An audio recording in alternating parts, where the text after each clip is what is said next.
Black Panther and Storm in Batman and Wonder Woman Chapter 1. The scent of the dead god held T'Challa's hypersense of smell. Metron's mutilated body rested on his equally dead teleportation chair, the Mobius. The god's eyes were shut and his mouth partly closed. His arms were slung over the fat armrests of the grounded chair that once traveled through dimensions. Metron's skin was dark gray and wrinkled by age. T'Challa looked inside the body that had no organs, blood, or a skeleton. The body is more like a shell, thought T'Challa. Batman moved behind him. T'Challa understood why. The Black Panther had broken the pregnant pause that started when he and Batman had left the Source Wall in Darkseid's confiscated spaceship. T'Challa knew that Batman was suspicious of him. T'Challa turned casually to the man. "What was inside of him?" asked T'Challa. "Haven't a clue," said Batman in a forced gruff voice. The effort that Batman placed to change his voice was one of the peculiarities that T'Challa picked up in his assessment of the stranger. It made T'Challa assume that the person under the hood and scowl was well known and his normal voice was recognizable. T'Challa made other assessments such as the very human nature of Batman.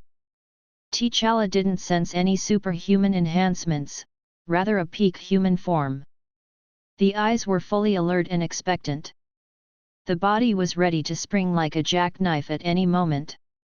Those were subtle observations that T'Challa made as overall Batman seemed a calm minimalistic person. The rectangular view screen showed the streaming lights of the passing stars. There was a short alarm from the ship's artificial intelligence computer that stated that they neared the Earth. The floor of the ship was smooth and polished. Soft white light bounced off the surface. A grim atmosphere held the wide bridge firmly.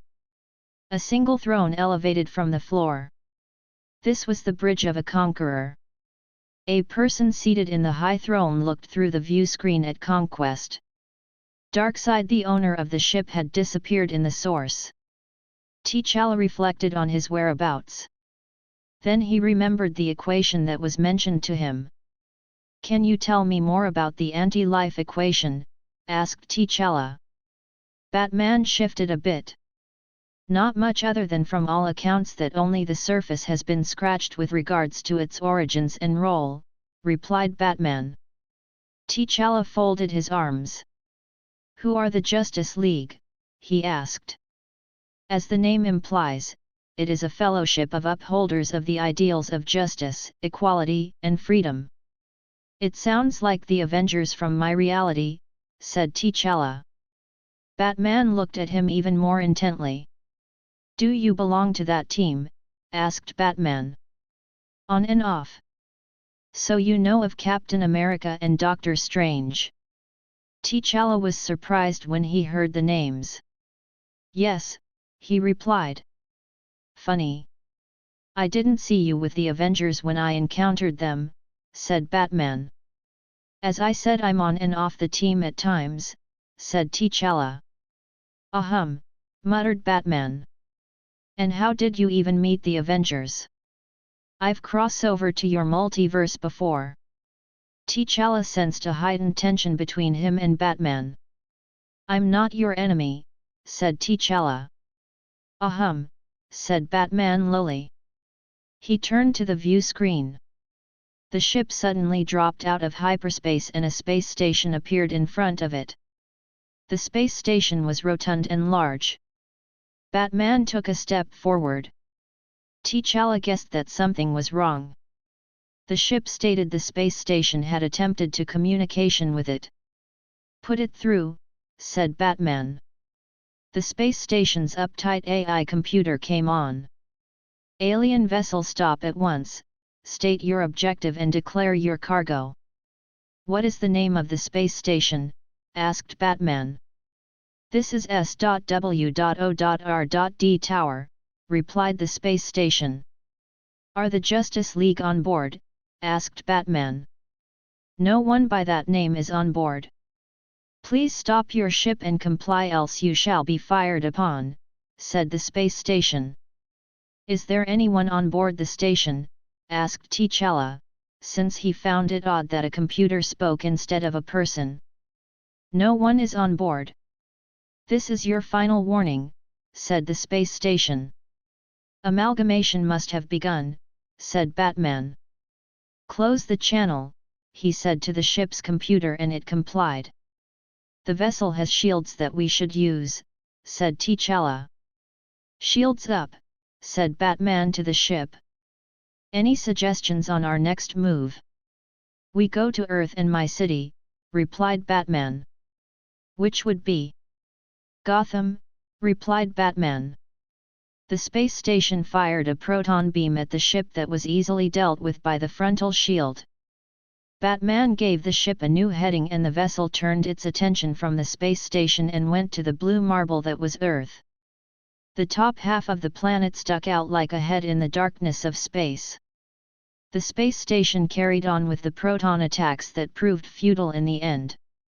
S.W.O.R.D is an alien police force from my universe, said T'Challa. That means there is no Justice League and we are on our own, said Batman. Except that my wife is still out there, said T'Challa. The ship passed through the sparse cloud cover and came upon an incomplete city. Cruise mode, said Batman. The ship leveled out. Panoramic view, said Batman. The ceiling and walls at the front of the bridge turned transparent. The new view showed a patchy landscape as large sections of the city were completely bare. It looks as though the process has stalled, said T'Challa. You're right, conceded Batman. So where are the people? In Hammer space, theoretically speaking. Care to explain? It is the basis of my shadow physics. Hammer space is where all matter including light are broken down and compressed. I believe that Thanos had a safe means of operating in Hammer space. The brothers must be in control of this Hammer space, said Batman. Our presence in this unfinished reality must have caught their attention by now. Do you have a means of getting them to cooperate? I'll think of something while we wait. And if they don't show up? Then we have to find a way to get everyone out of Hammer space. Do you have knowledge of quantum physics? Asked T'Challa.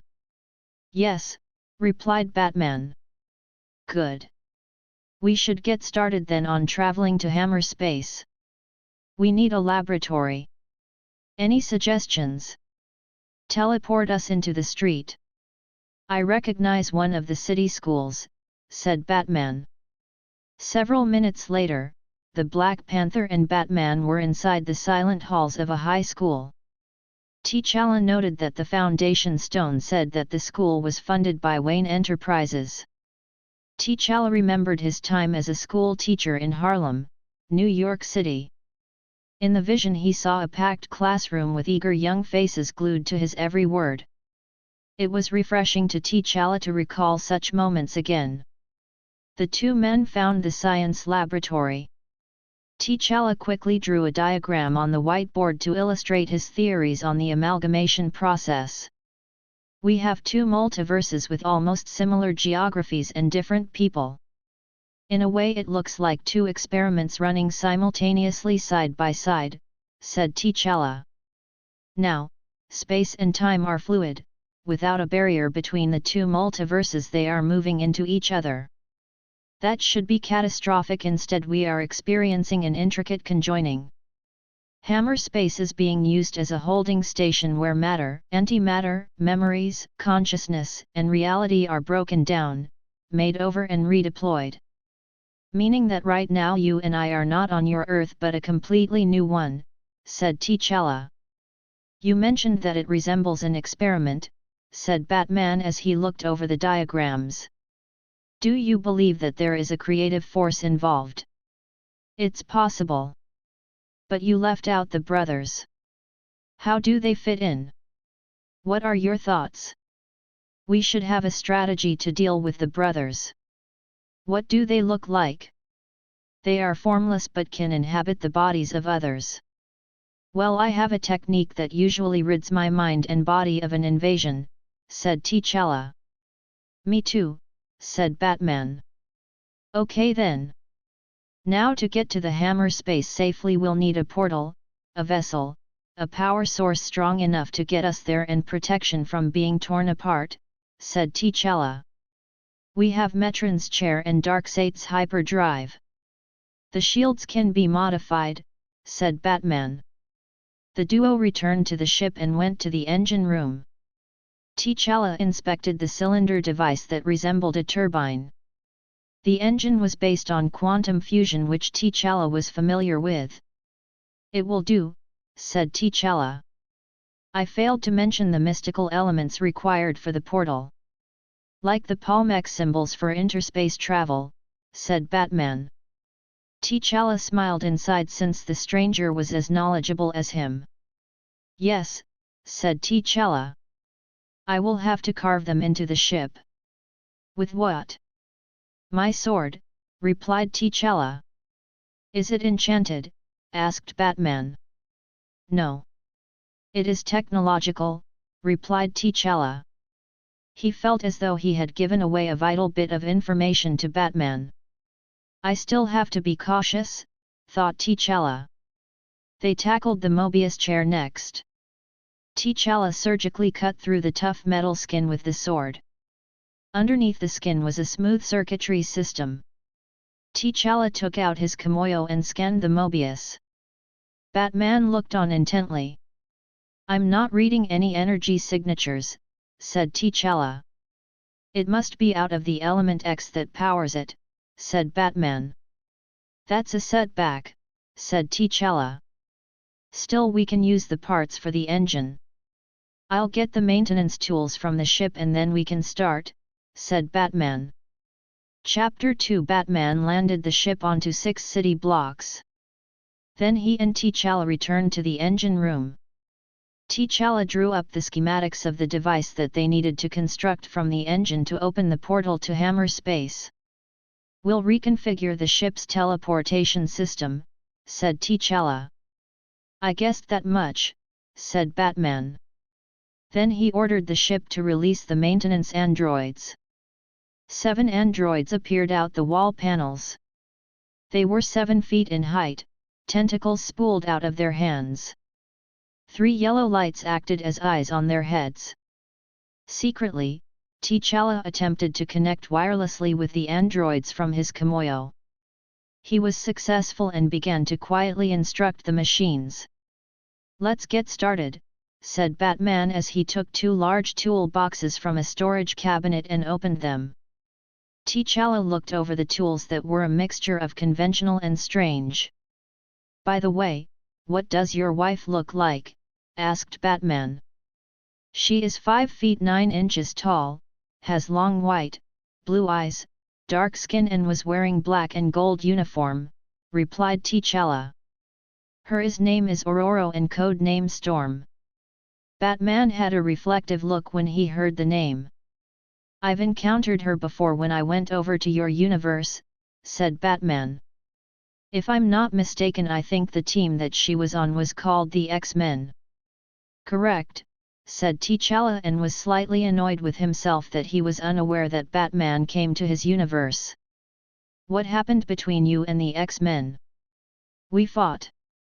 The Justice League came over to even out the odds, replied Batman. Then we had a truce. You never returned since then. No, for the next hour, T'Challa and Batman worked on opposite sides of the engine. T'Challa kept his senses locked on Batman to ensure that he knew his every movement. T'Challa didn't entirely trust the man. As a precaution, he programmed the androids to take action on Batman if necessary. All the while T'Challa thought about Ororo. Darkseid had returned to the source wall without her. What could that mean? Was she dead as Thanos presumed? And what did Darkseid need her for? Still T'Challa continued to have faith that Ororo was alive somewhere. He wouldn't believe otherwise unless there was proof.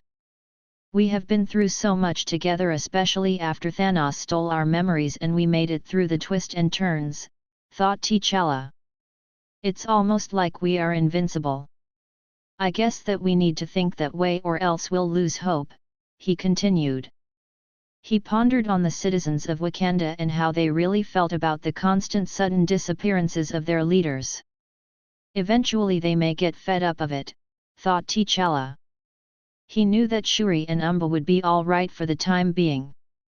Their metals were also tested by the ordeal with Thanos and Raven. 3 hours passed and T'Challa barely spoke to Batman other than to ensure that they were progressing with the work. T'Challa was impressed by the level of Batman's engineering skills. There were equations that required on-the-spot solving and Batman did them with relative ease. T'Challa added that insight to his profile of Batman. Then a situation occurred that made T'Challa aware that Batman was a person who liked to do things his own way. The situation arose over the determination of the sinkhole point for the portal. The sinkhole was the depth at which the portal would open into another dimension. Batman disagreed with T'Challa's calculations on the matter. "We have to change it," said Batman. "There is nothing wrong with it," said T'Challa. "I'm telling you that it has to change based on my knowledge of Darkseid's technology. I have already accounted for the deviation," said T'Challa. "We will be smashed to bits if we follow your numbers," said Batman. "Any further adjustments will throw out the alignment," said T'Challa. "And my calculations say that we'll make it through safely." "Listen," said Batman in a take-charge tone. "The fate of the universes can't rest on your ego." "My ego," said T'Challa. "I've been building portals for years. I know what I'm doing." "I can't verify that, can I?" asked Batman aggressively. "Look, we are wasting time." "The calculations stay," said T'Challa. "I'm still changing it," said Batman. T'Challa had to keep his emotions in check. He knew that he was correct, but nothing he could say would change Batman's mind. There was no way the device could be tested safely without the creation of the portal. By then the ship would only have enough power for the shields. T'Challa even considered taking action on Batman to remove him, only there was a considerable amount of work to be done with a limited time window. "You can either leave the ship or work with me," said T'Challa. Batman made no response and T'Challa left. They worked without speaking to each other until the modified engine was ready. Then they powered it up and all hell broke out. "Chapter 3 Shut it down," yelled Batman. "No," said T'Challa. "It is just adjusting to the transwarp fields." The ship vibrated uncontrollably. "It's going to tear the ship apart," said Batman as he headed for the main switch. T'Challa held his hand firmly. "We'll not get a second chance with the adjustments," said T'Challa. Batman's free hand came from underneath the cape and it jammed a device onto T'Challa's chest. T'Challa was certain that Batman didn't have the device on him when they had met. On closer inspection, T'Challa saw that the device was made from discarded parts of the engine. Batman must have constructed it during the time he was alone. A magnetic force dragged T'Challa away from Batman and carried him to the wall. He tried to pull himself free with no avail. "I assumed that there was a degree of metal in your armor and the magnetic force will disrupt any attempts to teleport," said Batman. Then he turned to the switch. "Batwing!" shouted T'Challa for the androids to hear. The machine seized Batman with their tentacles and held him up in the air. "I also devised a means of capturing you," said T'Challa. "For what?" asked Batman. "You're going to kill us." The ship rocked and it seemed as though a force squeezed on it. The ceiling crumpled slightly. T'Challa and Batman stared angrily at each other. One of them had to be wrong. The hull of the ship made a jarring noise. "I told you, now it is too late," shouted Batman. Then the vibrations gradually subsided. Calm returned to the ship. "You were saying," said T'Challa. I was saying that we don't know what the structural integrity of the ship is now from the damage done by the engine, said Batman. T'Challa had to concede that Batman had a point. We cannot continue like this, said Batman. Truce? Asked T'Challa. A truce then, said Batman. Now release me. Then I'll get the nullifier off of you. T'Challa considered if the gesture of goodwill was a trick. Still he had to relent. Release him, said T'Challa. The androids dropped Batman onto the floor. Then Batman went to T'Challa and removed the device. Chapter 4 Themyscira was just as Ororo remembered it. A tropical rainforest rose out of a lagoon on the east side. The forest stretched out until it reached the Amazon settlement in the north. The settlement was caught in a time capsule that portrayed ancient Greece. The houses and streets were rustic. The agora in the center was the settlement was built with thick white pillars. Ororo flew down to the agora. The place triggered memories that were buried deep into her subconscious. They were memories implanted from the false world that she now found herself in. She saw in her mind the Amazons as they filled the agora. They were a clan of female warriors ordained by gods. They lived for battle. Still Ororo remembered a peaceful life on the isolated island. She recalled baths in the cold springs in the mountains, the songs of birds and the beautiful sunsets where vivid colors were splashed across the sky. In this world she was raised as an adopted daughter of the Amazon Queen. Her parents had died at sea and the Queen had rescued her from the depths of the sea. Then her rivalry with the Queen's other daughter Diana started. It was rough. The sisters hated each other at times. Ororo brushed her white hair from out of her blue eyes as she returned to the present world. She looked at the heavens.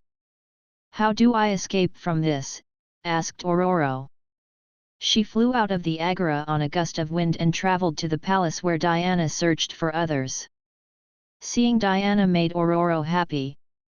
The ordeal in the false world had stirred a great deal of angry emotions in them which they were able to reconcile.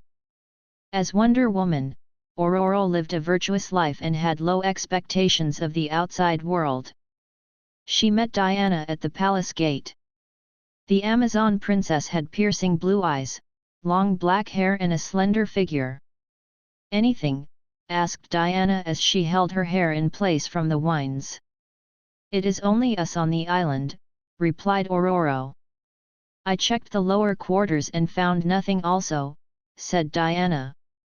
We need to get to America and try to reach the Justice League through the station in Washington D.C. And what if we can't get onto them? Asked Ororo. We need a follow-up plan. I'm all ears, said Diana. There should be other artifacts like the World Tree in this reality. For instance, the cosmic cube that existed in my world should be able to help us. They were placed in specific areas and some of those locations may exist here, said Ororo. Okay, said Diana. Moments after, Ororo carried Diana into the sky on a cushion of warm air and then they shot across the earth on a magnetic pulse. They eventually came upon a city that they presumed was Washington, D.C., which was half-made. The usual landmarks like the White House, the Congress Building and the Washington Monument were absent. What do you make of it? Asked Diana. I don't detect anything odd on the elemental level, said Ororo. Do you see the League's building? Diana looked around and shook her head disappointedly. No, that leaves us with Plan B, said Ororo. Ororo felt a sharp pain in her chest and she lost control of her powers. Ororo, shouted Diana as they fell from the sky. The pain traveled all over Ororo's body and she was paralyzed by it. Unconsciously she knew the pain was due to the manipulation of the Earth's elemental fields. Sister, said Diana over the high winds. The pain went away and Ororo regained control. What was that? Asked Diana. We have to go south, said Ororo. There was a disturbance. Without waiting for a reply, Ororo darted into the direction. They traveled for a few minutes over an unfinished terrain. Then they arrived over a city. "This is where Gotham should be," said Diana. "Bruce." "Who is Bruce?" asked Ororo. "A friend," said Diana, "more commonly known as Batman." "I remember him," said Ororo. They flew around the city and saw the ship. "That's the alien spaceship that attacked me and T'Challa," said Ororo. "That's Darkseid's ship." "He might be in there," said Diana. "How do we counteract his beams?" "We can't, that's the problem." "I'm sensing anomalies around the ship," said Ororo. She swooped down to the ship and it became apparent that it was damaged. Ororo and Diana slipped into the vessel through a small tear in the left side of the hull. Chapter 5. Ororo and Diana moved cautiously along a tunnel when a golden flash appeared in front of them. T'Challa and Batman came out of the flash. "Darling," said T'Challa as he embraced her. "My love," said Ororo. Ororo noticed that Batman was stoic as Diana held him. His response to her was lukewarm. For that reason, Ororo didn't like him a little. "Where have you been?" asked T'Challa. "With Diana. You remember her from the amalgamation." "Wait, do you even have your memories back?" "Yes," replied T'Challa. He peeled off the mask and kissed her warmly on the lips. In that moment, Ororo was able to finally remember the first time they ever kissed and other intimate scenes.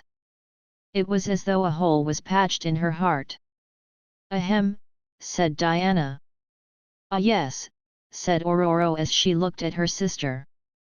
"T'Challa, I want to reintroduce you to Diana." "Do you remember me?" asked Diana. "Of course," replied T'Challa. "You two know each other," said Batman. "You sound stunned," said Diana. "That's an understatement," said Batman. "I was a mercenary for T'Challa," said Diana. T'Challa returned his attention to his wife. "Where have you been?" he asked. Ororo related the events with Darkseid. Then T'Challa told her what had happened with him. "So have you two boys been getting along?" asked Diana. "More or less," replied Batman, and he glanced at T'Challa. Ororo felt no tension between the two men, but there seemed to have been a disagreement. "We were working on teleporting to the hammer space where the brothers will most likely be," explained T'Challa. "Where can Ororo and I help?" asked Diana. "Right now we are doing repairs, but you can still see the device," said T'Challa. T'Challa teleported the group to the engine room. After the women inspected the device, then the repairs were continued.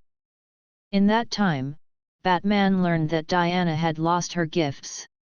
Even though Ororo acted professionally, a part of her wanted time to speak with T'Challa privately about their restored memories.